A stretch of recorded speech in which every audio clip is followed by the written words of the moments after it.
Okay, good afternoon, everybody, and welcome to the drop-in session at the Nottingham Buddhist Centre. And my name is Richard. You probably know me a bit. Yeah, we're still closed, still doing everything online, but actually that's having quite some sort of benefits that are a bit unforeseen. That's really nice. But yeah, we're very much kind of missing having the doors open and seeing everybody and just all these kind of conversations, spontaneous stuff that happens. Yeah, we're kind of really missing all that. So still looking forward to a time when we may maybe back to whatever passes as normal, and we'll have to see. But for now, we are doing everything online, and that includes these 3 sessions every week. Friday lunchtime, Tuesday lunchtime, and Tuesday evening, as well as Sangha night on Wednesday evening, 7:30. Yeah, today we're going to do the Metta Bhavana.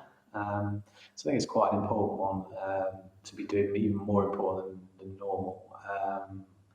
Just thinking about all the stuff that's happening in the world, and people are showing a lot of solidarity with each other, which I think is really gives you a lot of grounds for optimism, or it does me anyway.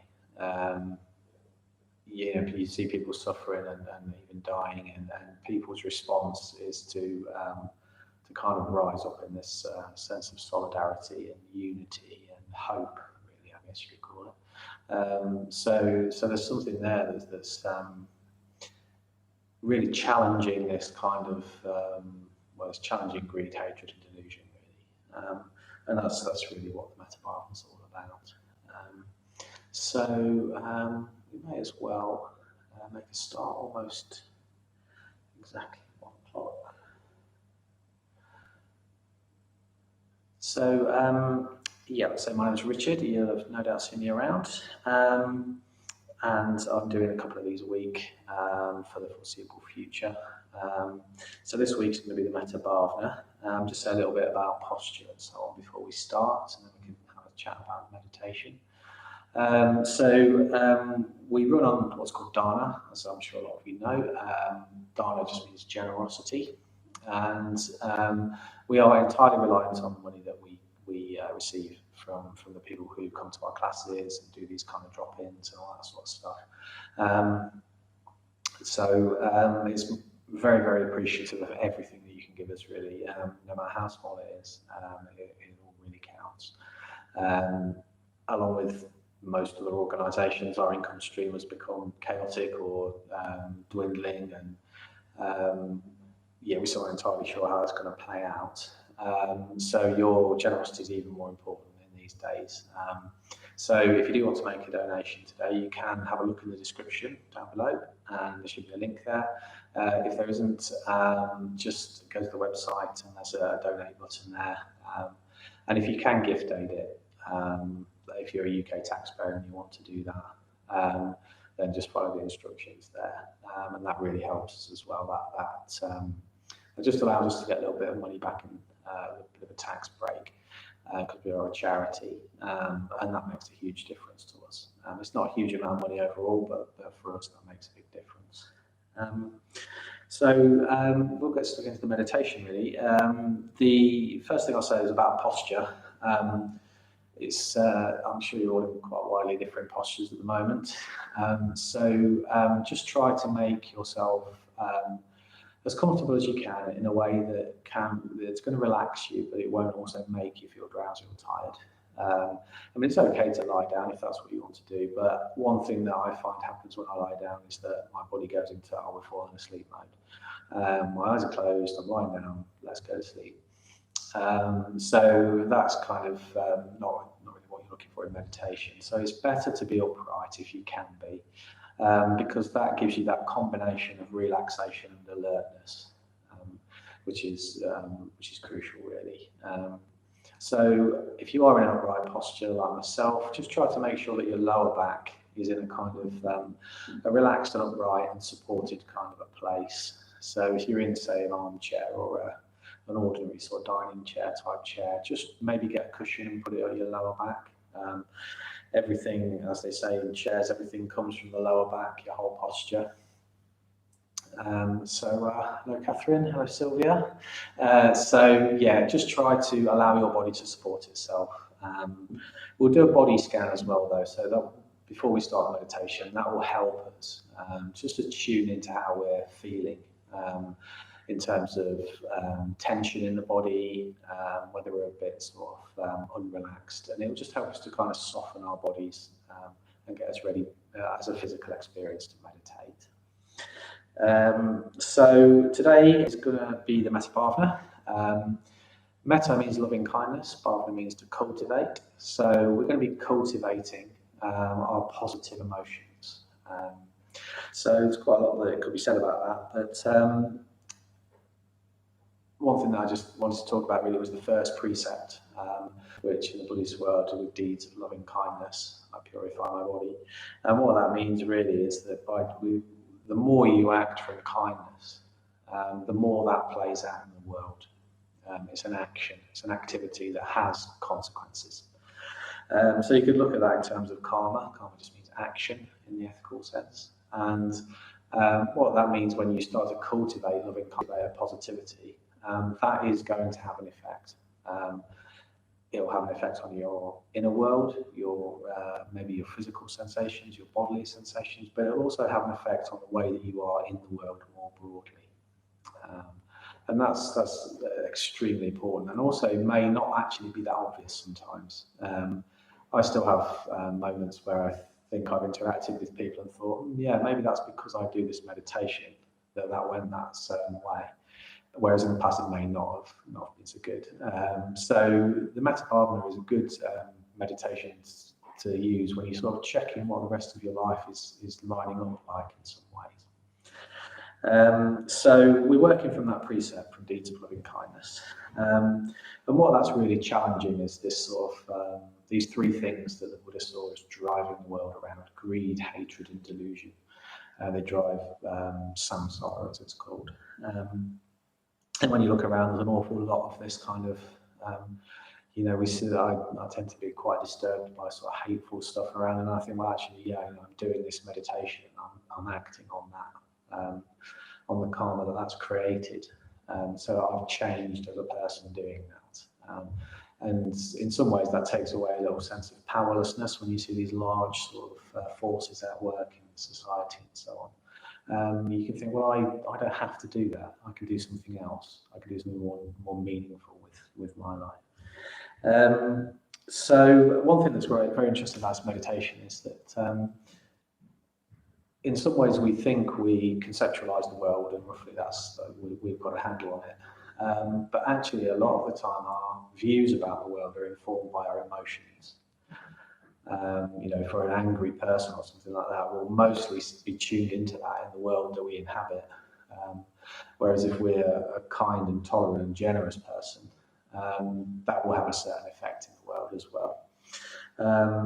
So it informs how we view the world. The more we do this meditation, you may notice that your view of people, your view of the world itself, starts to subtly change a little bit, blurs the boundaries a little bit. So just in terms of kindness, then I'll talk through the stages, and then we can have a little look at each of them. So there's 5 stages in this meditation. The first stage, the way we do this is we bring people to mind, and then we see what our reaction is to those people, and then we start to wish them well, wish them happiness, wish them kindness. So I'll say a few phrases about that. But what it's doing really is cultivating intentions. It's sort of training our being to respond from metta rather than from any other sort of force that we have going on, as maybe a more negative force. It's looking towards this positive trend within us that's already there. So there's 5 stages, and the first stage we bring ourselves to mind. So that can be a tricky one for some people because we don't always have an easy relationship with ourselves. We might be quite critical of ourselves, for example. That's quite common. But there is a challenge to that. In the sense that we're already acting in a kindly way to ourselves anyway. We may not be very aware of it, but we are doing it. An example of that is actually choosing to meditate. if you've chosen to meditate, you are acting in your own best interest in a lot of ways. You're being kind to yourself. Um, you are looking at your best intentions, your best side, whatever you want to call it. And you want to develop that. You want to grow and develop in a positive way. And that's a very kind thing to do for yourself, rather than feel maybe that you can't change or anything like that. You're actually taking on board your own transformation, which is a very sort of kind thing to do for yourself. So maybe just tune into that in the first stage when we bring to mind ourselves. If there is some negativity around or maybe a bit of intolerance towards the way that you feel about yourself, just tune into that fact that you do look after yourself in a quite fundamental way. And meditation is part of that. So in the second stage, we bring to mind a good friend. It's usually the most straightforward stage for everyone. And a good way to do it is just imagine if there's always someone that you know that if they just walked into the room, you'd just smile. Well, that's the person then. Just pick someone that's very straightforward in that way. And that you've had a good friendship with in some way. So the third stage is what's called the neutral person. That can go one of two ways. You could end up not feeling much because you don't know them, or the way it is for me is that I feel more towards them because I'm not very clouded with whether I approve of them or disapprove of them or know anything about them. So my own views don't get in the way. That's how I sort of look at that stage. But if you don't feel too much for that person, don't worry too much about that. Just try to cultivate this intention that whoever they are, you can still have this response. That's what it's really teaching you there. So in the fourth stage, we look at the what's called the enemy or the negative person. And there's someone who there might be a bit of tension with that you don't necessarily get on with very well. But don't worry, don't really go too far with that in terms of picking someone that you really, really don't like. Certainly don't pick someone abstract that you may not agree with, a celebrity or a politician or something like that you don't approve of, because you don't really know them. It's better to have someone that you know. It's a bit more of a concrete experience in that way. And then in the fifth stage, we bring all of those people together in our minds and we try to equalise this sense of metta, wishing them well and wishing them happiness and kindness. And what that's doing there is just, we're just trying to see everybody in their humanity, and we have the response to that, rather than looking at people in their sort of differences too much. And then we start to progress towards the end of the meditation where we're radiating out this loving kindness throughout the whole world and the whole universe. So we're starting pretty close to the heart and we're going out into the universe with that meditation. So there are a few phrases that we can drop in as well. One phrase is may you be well, may you be happy, may you be free from suffering. And I'll just drop that in so you can just get a sense of the intention that we're trying to cultivate for people. So I think that's what we'll really say about it for now. Yeah, one more, just to reiterate the point really, is that when you're doing the Metta Bhavana, we're starting to respond from our own values then. We value loving kindness very highly. And we see its work in the world as being very valuable. So we operate from that value. We don't necessarily operate from so-and-so has done so-and-so and now I'm annoyed or something like that. We work from this value of always trying to respond, not to circumstances, but to the values that we've got.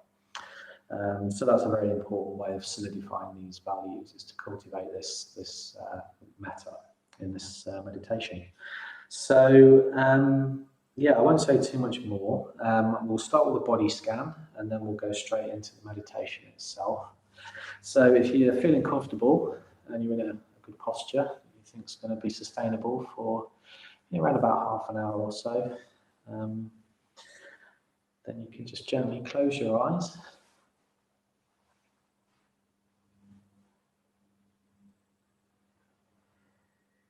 And it's important to notice right at the start of the meditation, just really where you're starting from.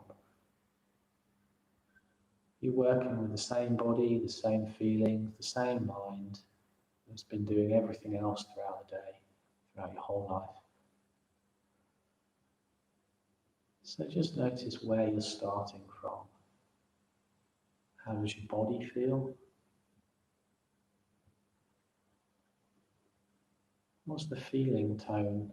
How are your emotions? Is there a lot of pleasure in your sensation? Maybe you're a bit uncomfortable.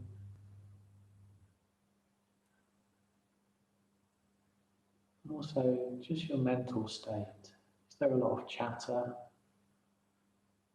Maybe there's some big issue in your mind. Maybe you're planning something and your mind wants to work on it. All of these are fairly common things, but it's good to notice what's going on.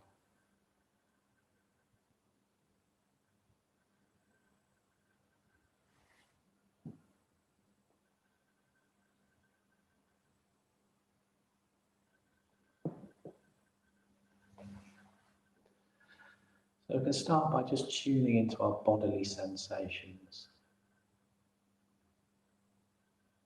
Let's begin with the breath.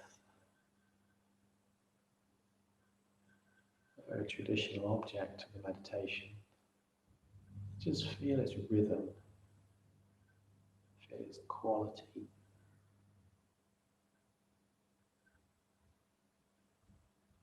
Maybe quite deep and shallow, might be quite rhythmic.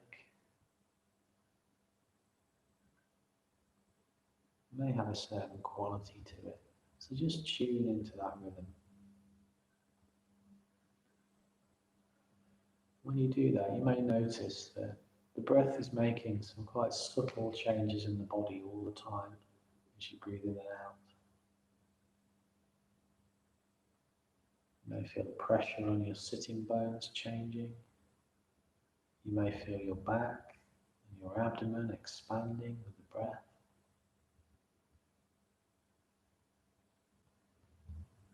Lots of very subtle changes going on with the body.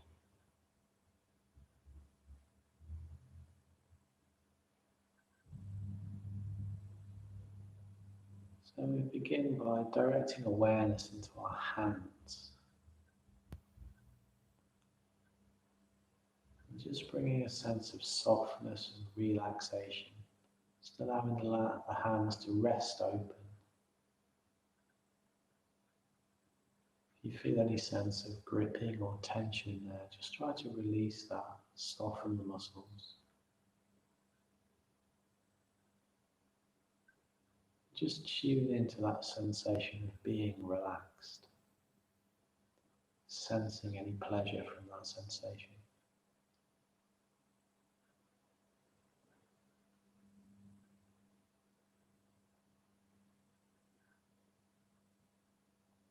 From there we can trace awareness of our arms, through our elbows, to our shoulders,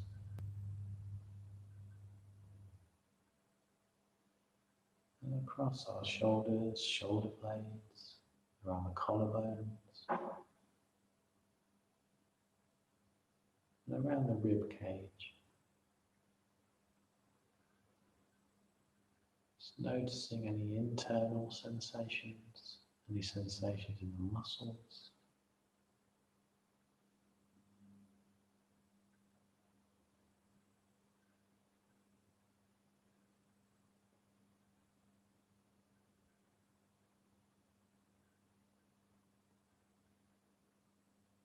Tracing awareness from the very base of our spine, all the way up the back, into the neck.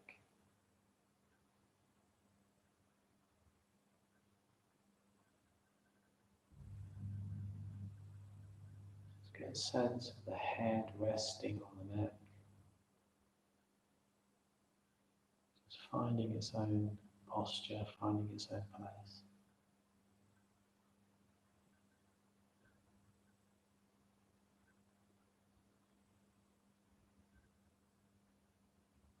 Becoming aware of sensation in the head generally. Very, very complex part of the body.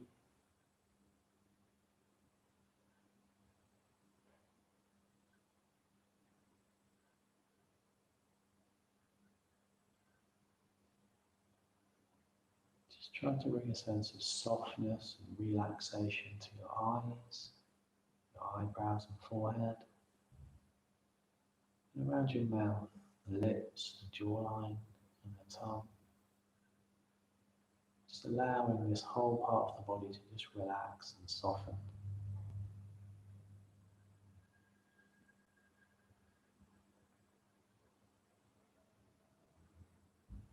Just exploring any subtle sensations, any sensations of energy that we can feel.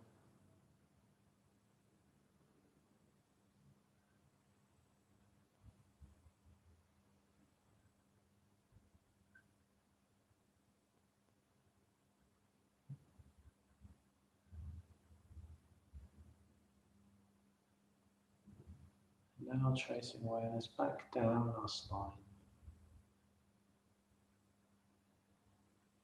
around our pelvis and hips, groin and sitting bones,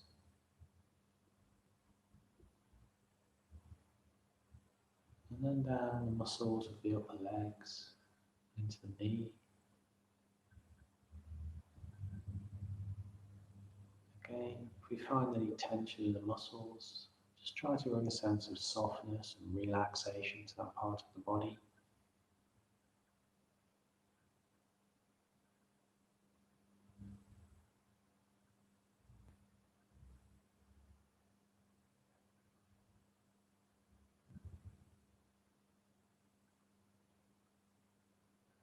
Now down across our calves and shins, and down into our feet. Just feeling how we are in contact with the floor, with the furniture. Feet a little bit like the hands, a very sensitive part of the body. They have similar sensations there. Just tuning into these very subtle, very refined sensations.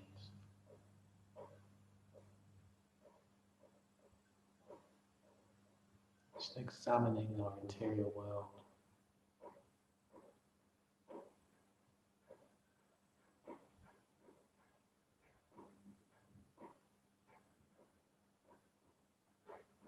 So now just focusing on how we're feeling. Just taking note of where we're starting from. What's our feeling tone at the moment? Is it pleasurable? Is it unpleasurable? Maybe it's neutral. Just notice where we're starting from.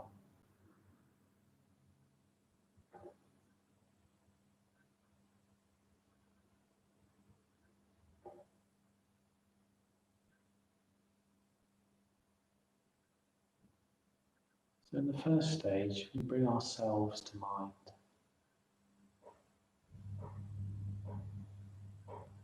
Just noticing the very first sensation that we feel when we bring ourselves to mind.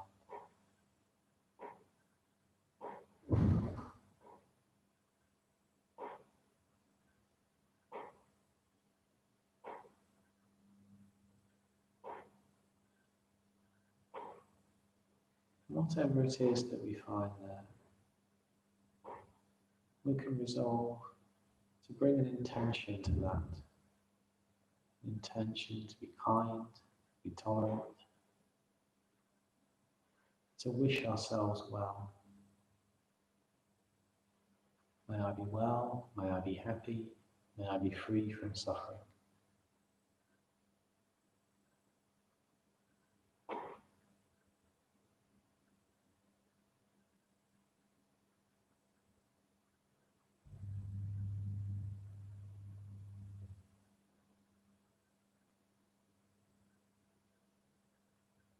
And just notice how you respond to that intention.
Just try to get a sense that wishing yourself well in this way will have an effect of some kind.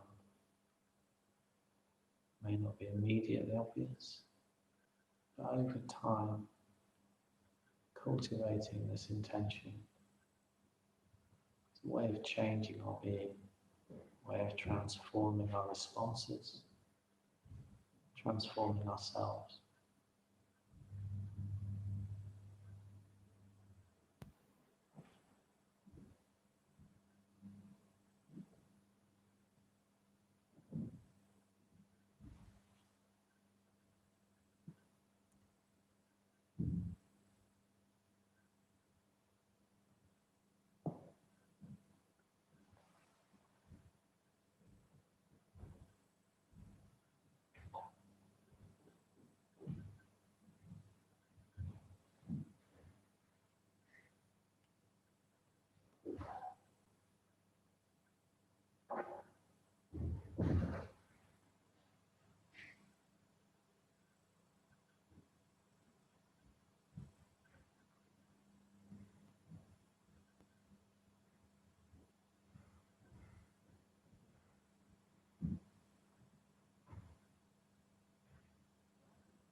Just try to stay present to your experience.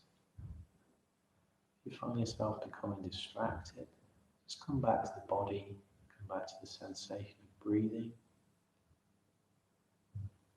And just remembering to cultivate this intention towards yourself. May I be well, may I be happy, may I be free from suffering.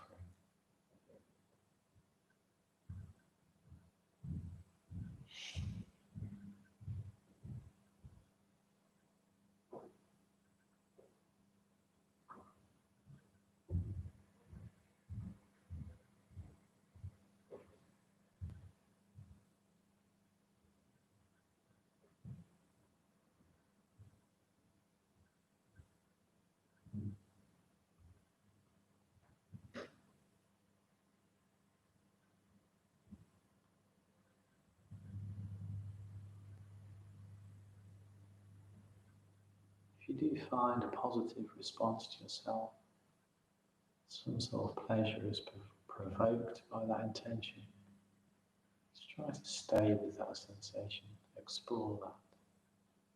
Something is responding to our intention.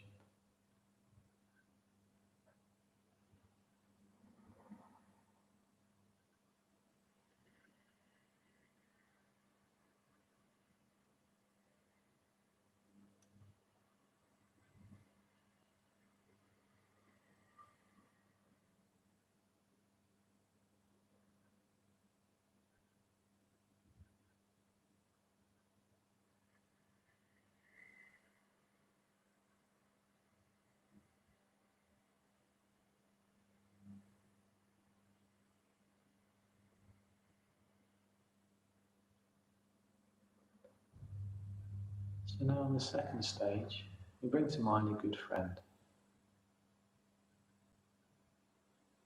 This could be someone that you had a lot of good times with. This could be someone that is a very straightforward, friendly relationship with.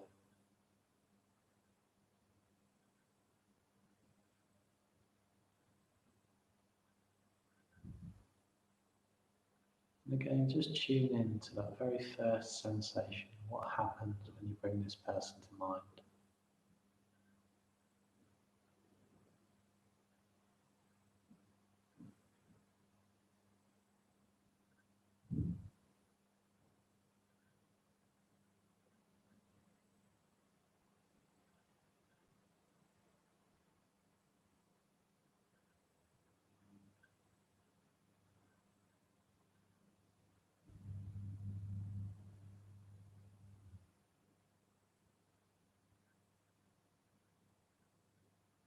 Whatever it is that we find when we bring this person to mind, again, we can start to cultivate an intention towards them.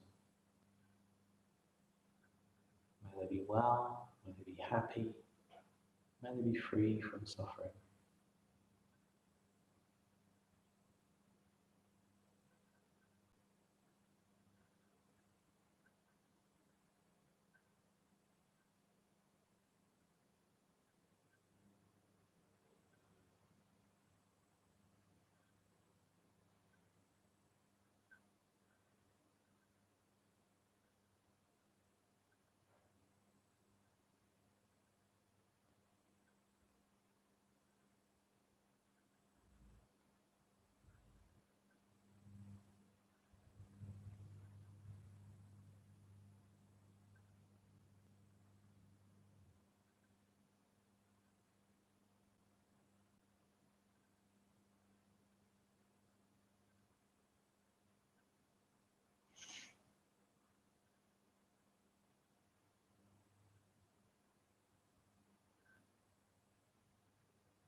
Again, just tuning into how this is making us feel. What's the impact of cultivating loving kindness for a good friend? What effect does it have on our being?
You find yourself becoming a bit distracted.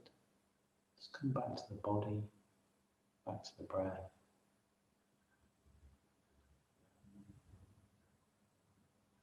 Just tune into this feeling of wishing this person well, wishing them every success and happiness. Tuning into the effect that's having.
So now in the third stage, you bring to mind a neutral person. Maybe someone that you don't know, you don't like them or dislike them. Maybe someone that lives near you or you see every day at work but don't really interact with.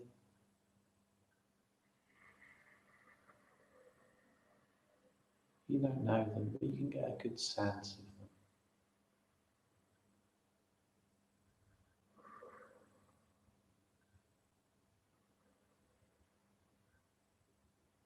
And as with the other stages, just notice what first happens when you bring this person to mind.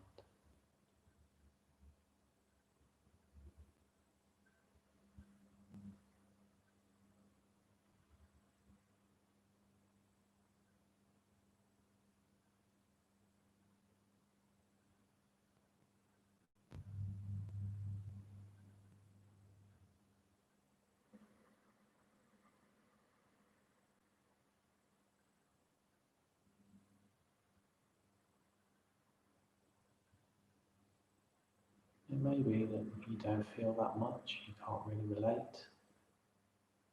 Don't worry about that too much. You can still cultivate this response Wish them well, wish them happiness, wish them freedom from suffering.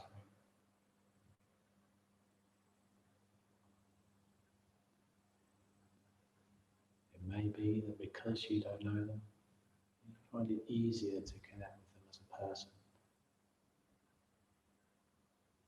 You're unclouded by your likes or dislikes. You can just have a positive regard for this person unconditionally.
Now may be a good time to just check in with any sense of contrast you can feel.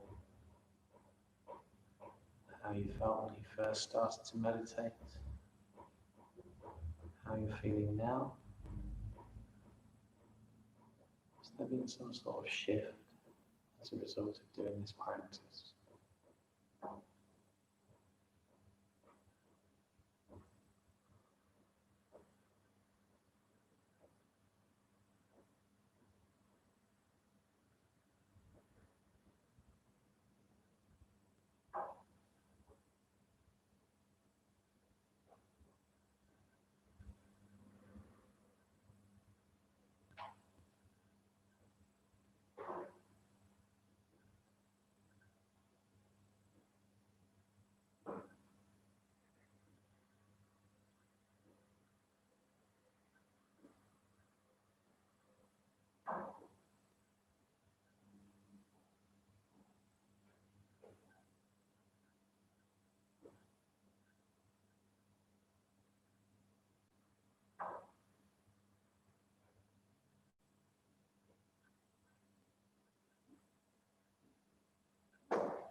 So now in the fourth stage, you bring to mind a difficult person.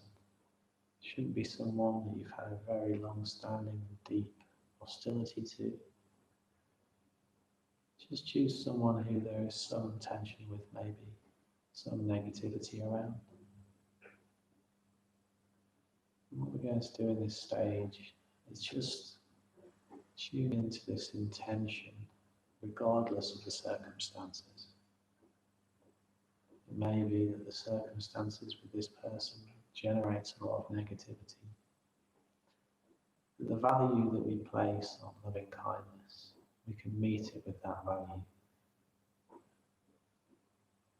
So again, just with the other stages, we just check what happened when we bring this person to mind.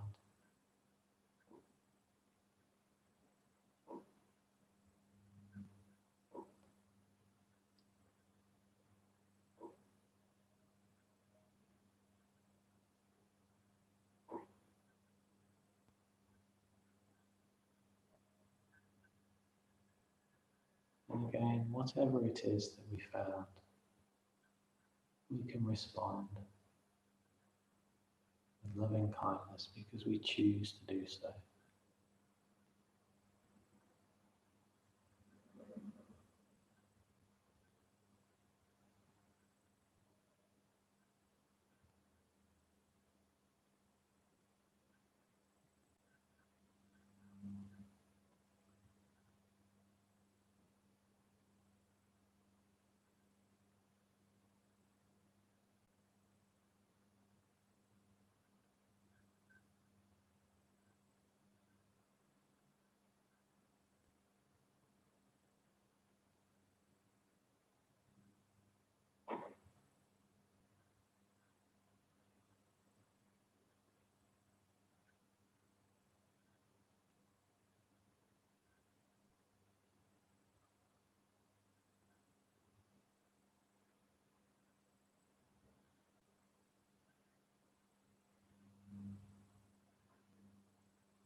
Find yourself getting caught up in a story about this person.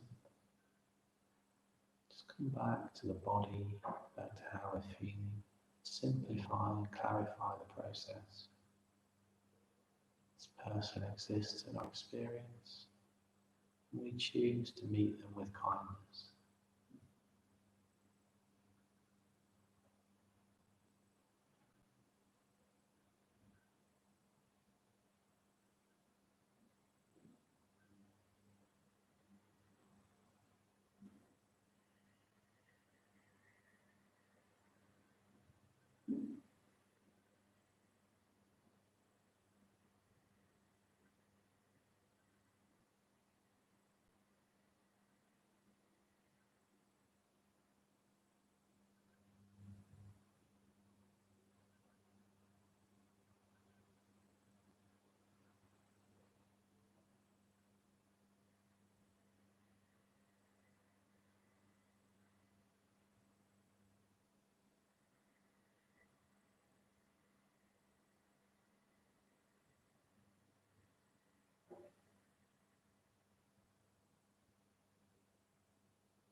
So now in the final stage, we bring to mind all four people: ourselves, the good friend, the neutral person, the difficult person.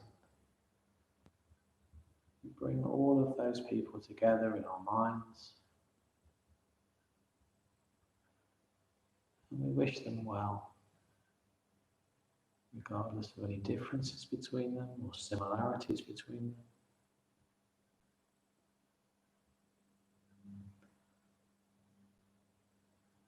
We equalize this sense of loving kindness for all of them.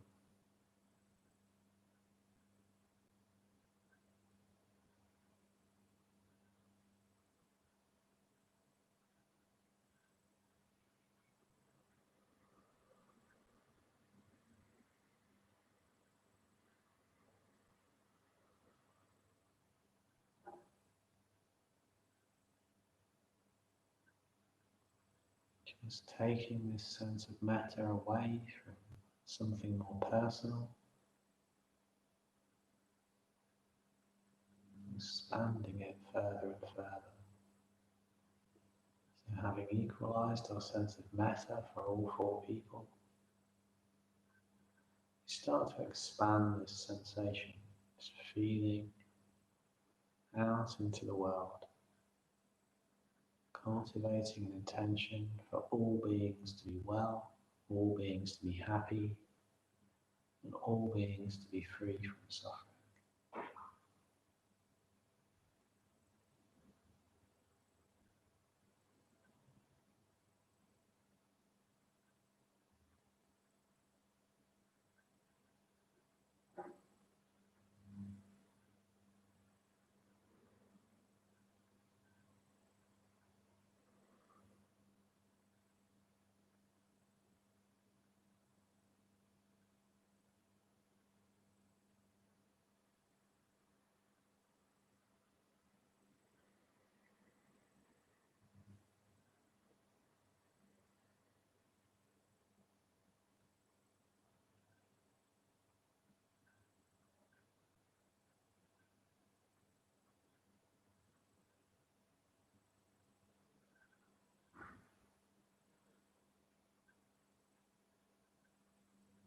Expanding this feeling to include all the people who live nearby.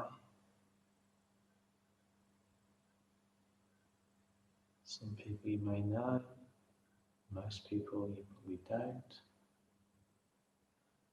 Some of them may be friends, some of them you may be some tension there. Including all of these people in this expanding sense of loving kindness, radiating out into the world.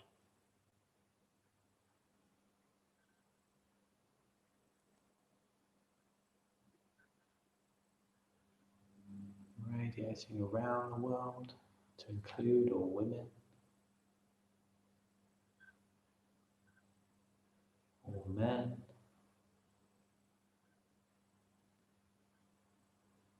all young people, all old people, including the sick and the healthy.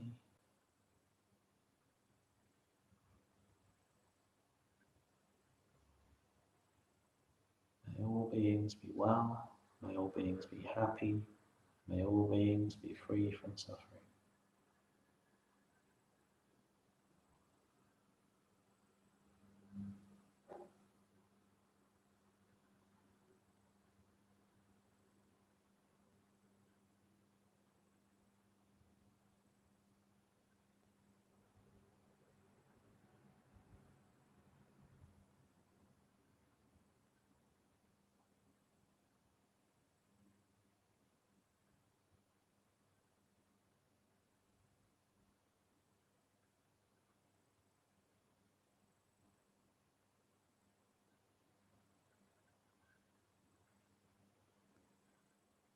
And now as we approach the end of the meditation, just come back into our bodies, how we're feeling.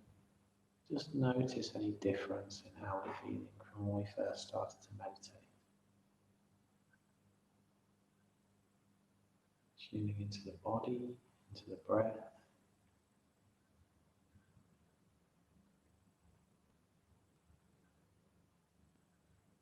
getting ready to re-enter the world, maybe in different terms.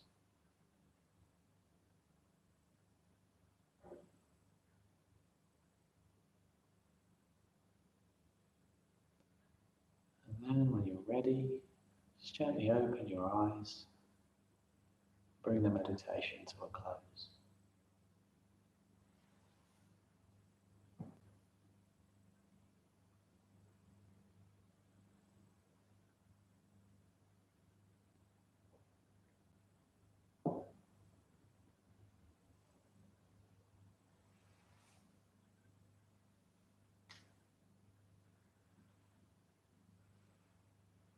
Okay, so thanks very much for joining us for that. Just take a little bit of time to come out of meditation. Maybe don't move around too quickly. Just sit and enjoy the effects, see what happens really. Yeah, it's great to have you all with us. Next week is going to be the mindfulness of breathing. We're going to be doing a few changes to the drop-in. So we're probably going to be doing